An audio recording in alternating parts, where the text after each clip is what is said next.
ليست هي المرة الأولى التي تقدم فيها دويلة الإمارات المصطنعة على التهجم على دولة الجزائر السيدة والكبيرة والشامخة بلا سبب سوى تقديم المزيد من الولاء لكيانات شبيهة في الاصطناع ولعق أحذية سادة يقض مضاجعهم ما كان عليه بلد 1,500,000 شهيد من عراقة وبطولة، وما بلغه من استقرار وأمن وتنمية، وما تحمله شهادة ميلاده من تجذر وضرب في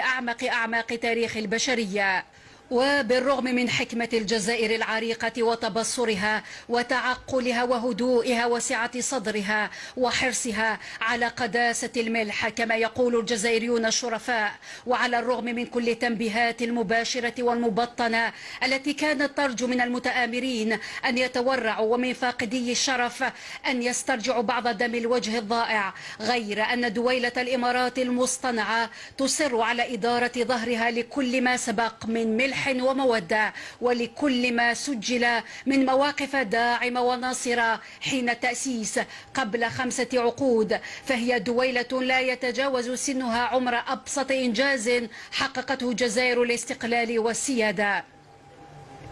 هذه الدويلة المصطنعة التي تحولت إلى مصنع لإنتاج الشر والفتنة عادت هذه المرة عبر إحدى قنواتها اللقيطة لتنفث شكلا جديدا من السموم والوساخة والعفن والوقاحة وسط الجزائريين. الفارق أن الدويلة المصطنعة تجاوزت هذه المرة كل الخطوط الحمراء وكل الحدود التي يمكن لجزائر العراقة والنبل والشموخ أن تغض الطرف أو أن تسكت.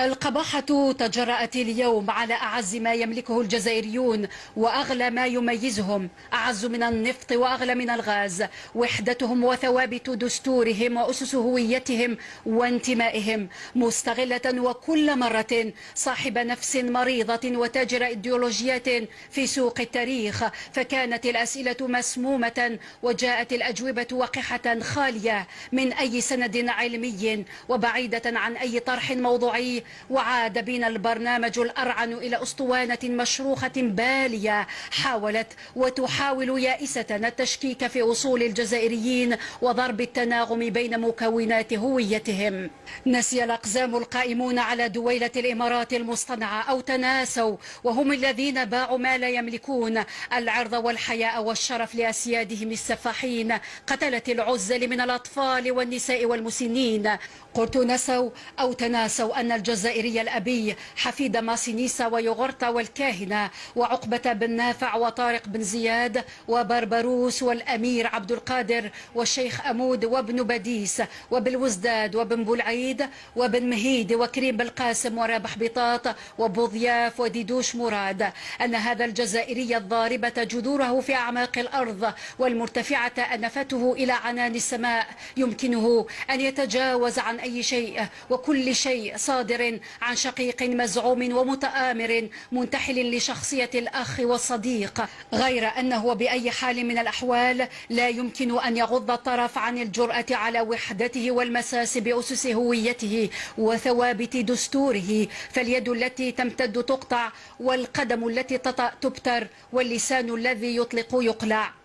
قد يصنف الأقزام القائمون على دويلة الإمارات المصطنعة ذلك في خانة الشوفينية والحماسة الزائدة، غير أن ردة فعل كهذه يراها أصحاب العرض والعرق الأصيل طبيعية وعادية، لأن الأمر يتعلق بأمة دفعت بالملايين من الشهداء على أسوار الدفاع عن الوحدة وعلى مذبح استرجاع السيادة على الثوابت والهوية والانتماء. الأقزام القائمون على دويلة الإمارات المصطنعة لا يمكنهم أن يدركوا هذه المعاني السامية ولا أن يفقهوا هذه القيم الراقية، لأن فاقد الشيء لا يعطيه، والشرف تاج على رؤوس شرفاء لا يراه اللقطاء. الجزائر لن تقف باكية على أطلال ما قدمته للدويلة المصطنعة من دعم ونصرة، ولن تضع يدها على خدها منشدة قول الشاعر: وظلم ذوي القربى أشد مضاضة، لكنها وكما يفعل الشامخون سترد الصاع صاعين.